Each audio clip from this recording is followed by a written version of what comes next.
Welcome to the Earn Your Marks podcast, presented by Pro Exam Tutors, the only podcast you need to pass the CFP exam and become a certified financial planner professional. Here's your host, Meneshian.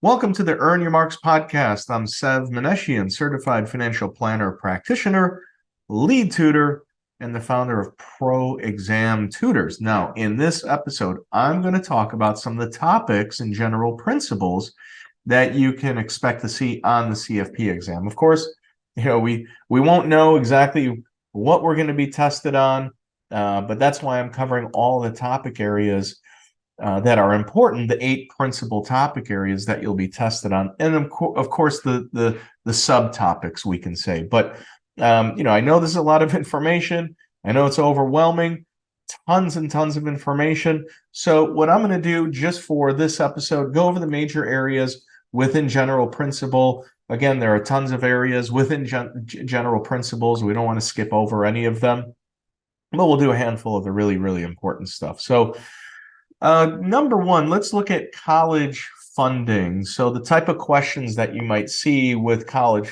funding is, my kid is 4 years old, or I just had twins, or I just had a baby born yesterday. And, how do we plan for it? Or the question might say something like, your client just had a baby or an arrival in the family, grandparents, parents, whomever, it doesn't matter. Okay, so what we're going to want to do with that information is, they'll probably test you to see if you know how to calculate how much is needed for college. And we have some variables that are in there. Okay, but when we're talking about calculating college costs, we don't know what that cost is going to be exactly in the future, but we can probably have a pretty good guess at it. All right, now the board is going to give you some type of inflation rate, or maybe 2 inflation rates. One of them will be the CPI. Forget that. That's nonsense. We don't want anything to do with that when we're talking about college planning. But the board will give you the inflation rate of college expenses. And just by magic, those are going to stay the same throughout your child's younger years until he or she goes off to school. Okay, so the CPI, they might put at something at like 3%. The college cost is going to go up at 4.5%. Your savings on your investment rate is going to be like 7 or 8%. What do we do with all these figures? All right, but the very first thing when we're dealing with the college costs, we're going to want to do reflect upon the 3-step process, the 3-step calculation. And the very first thing that we do there is inflate the current college costs. Now, how cool is that? We know what the cost is today for your friend's 3-4-year-old, and you can just take out your phone or calculator and tell them, look, hey, I know what this is going to cost. If you just give me an inflation rate, I can tell you what your kid's first year of school is going to cost. All right, now, once we have that figure, so let's say today in 2023, the cost is, we'll just use a modest number, I don't know, $30,000 per year. Well, in 15 years from now, when the kid is 18, we're going to expect that college cost to be double that, just as an example, $60,000 per year.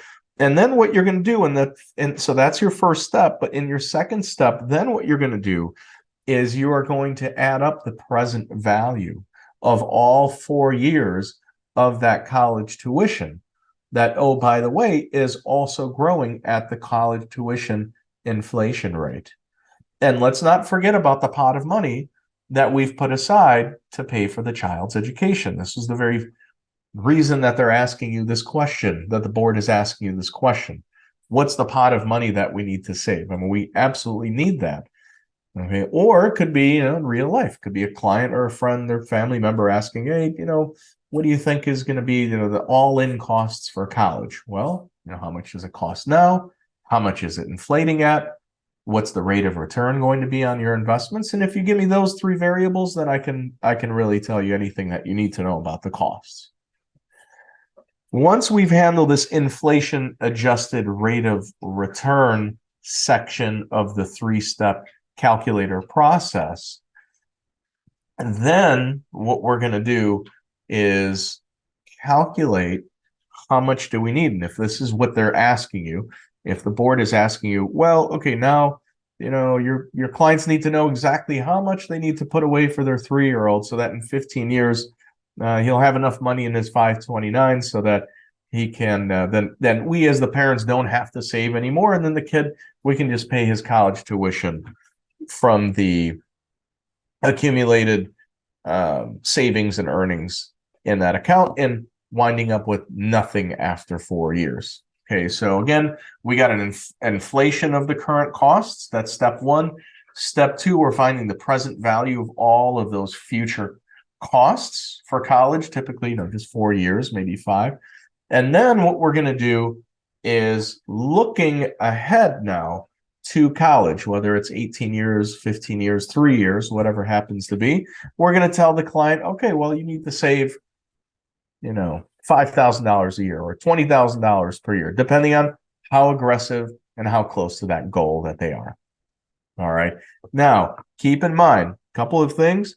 Once you know how to do the college education planning question, you know how to do the retirement planning question. Fundamentally, they are the same calculation. Why? Because I have a client that's 10 years away from retirement. The guy spends $100,000 right now. That's in today's dollars. That means in 10 years when he retires, he's going to need to maintain his cost of living, I don't know, at an inflation rate of 3%. Let's say the guy's going to need 120,000, whatever it happens to be. Now, he wants that 120,000 coming in for the 30 years that he's going to be alive, 30, 35, 40 years, whatever. Oh, okay, no problem. Here's the present value of all of these future expenditures, these cash flows that I need. And then the third step is, okay, now I've got my goal of, I need $1 million. That's what the calculator tells me. Now, in 10 years, how do I get there? Well, it looks like I have to save $80,000 per year and make 7% on my money. Okay, same 3 fundamental steps, no different. Right? But when you're in these questions, you got to realize that you're not going to have to go through all 3 steps. Sometimes they just drop you in the middle of the 3-step calculation process, and you just have to do step 2, which is the most challenging.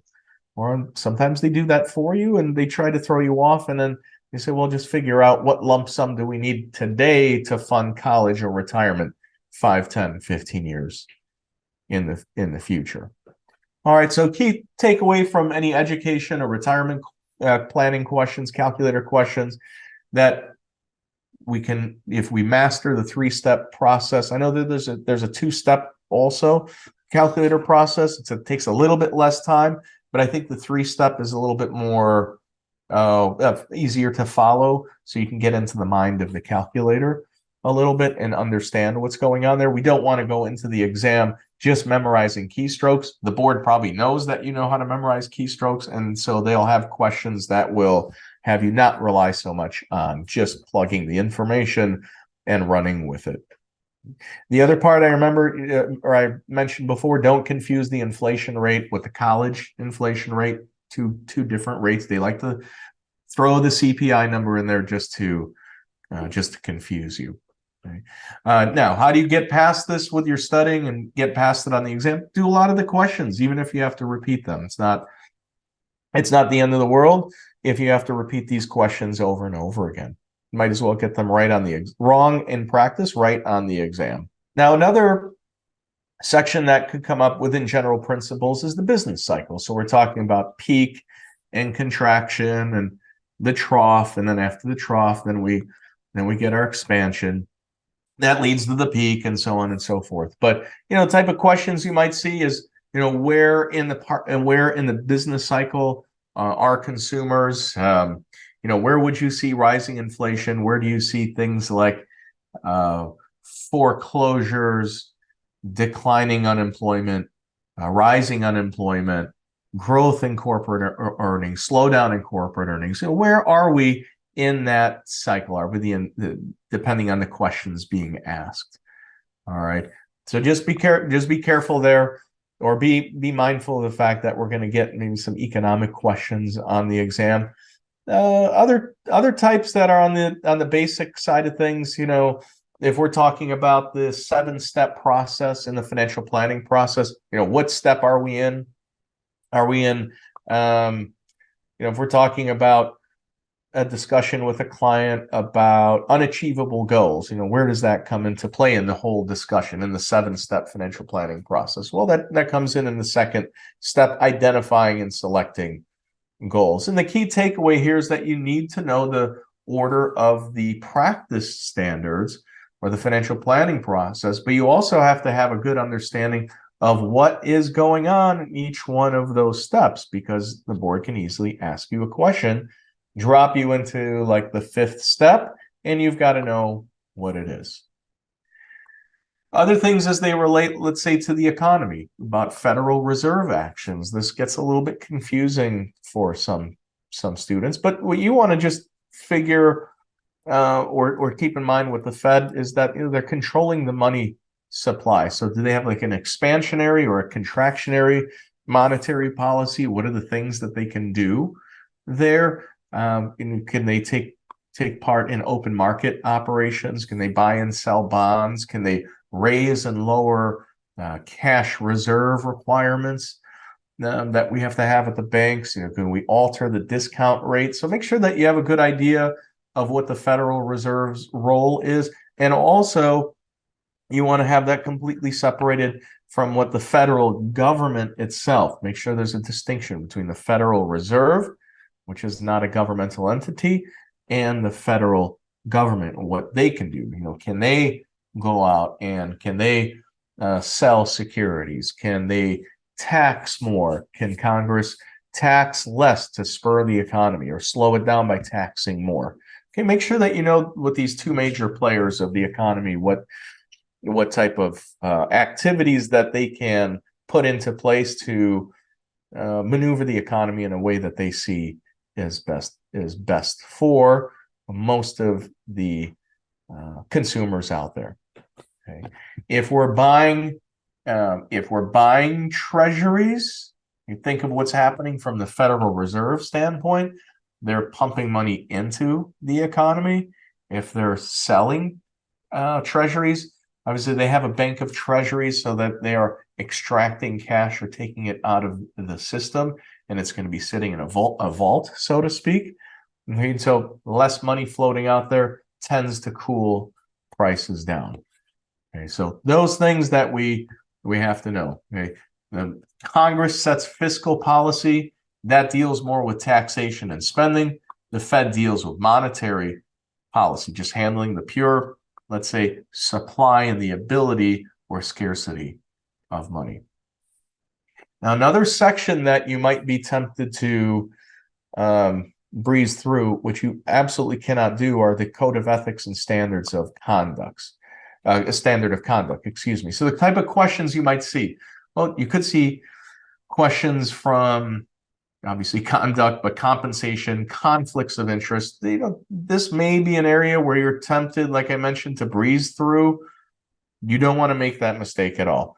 Make it a point to read through these areas at least once until it's test time. Now, I think that's way too little. I mean, obviously, you got to read through it at least once. What I would do is print out the standards of conduct, code of ethics, standards of conduct, and you're gonna read through those a few times over the course of a couple or several months. It's going to be like a warm-up.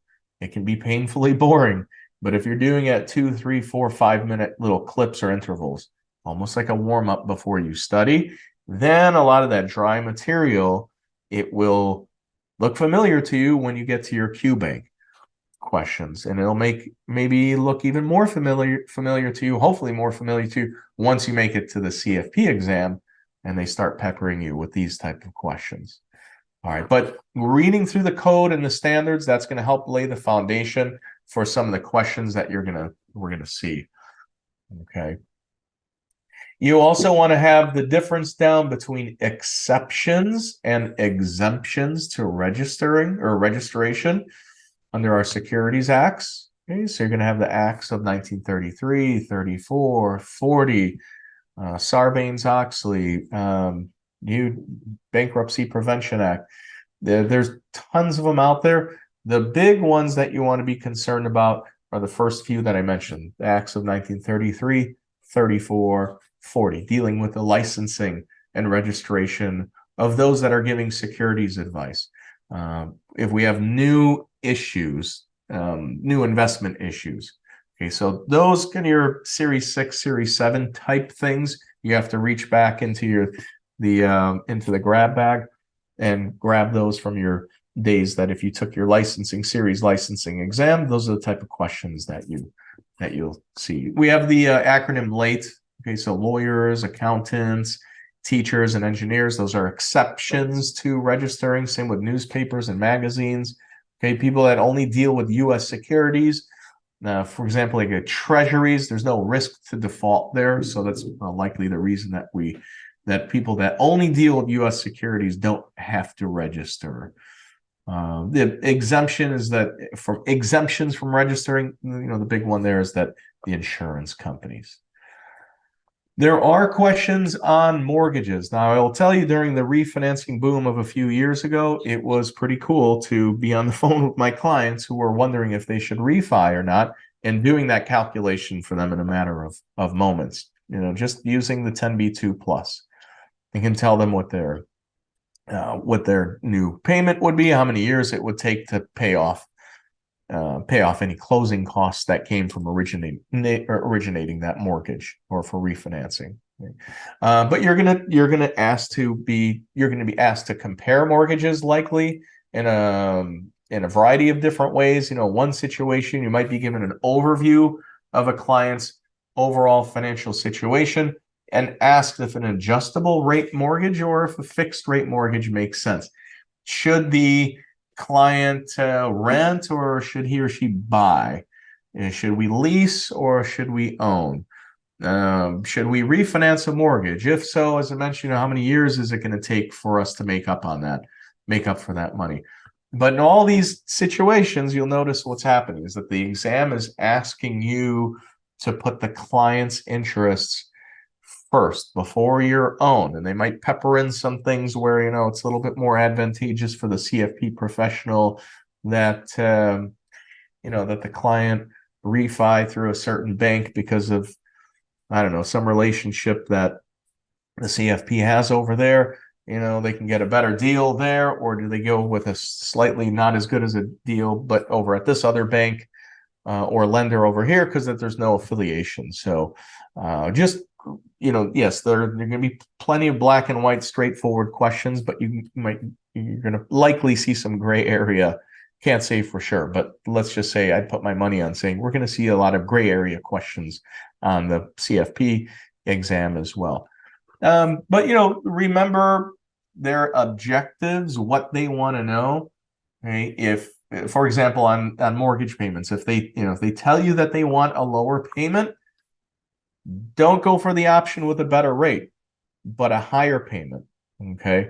And vice versa. If that's what they're looking for, that's what we want to give them. All right. So mortgage type questions, calculator questions in general. Mention that we want to be doing a lot of these on our own, but we also want to be doing these with those in our study group. I've mentioned before, get a little study group together, 3, 4, 5 of you. It doesn't have to be in person. It can be over Zoom. It can be over the phone, whatever. But you can also do these calculations for friends and family. Friends and family are comfortable enough sharing some of this information. If you're not their advisor already, say, hey, if you don't mind me asking, ballpark, what's your mortgage rate?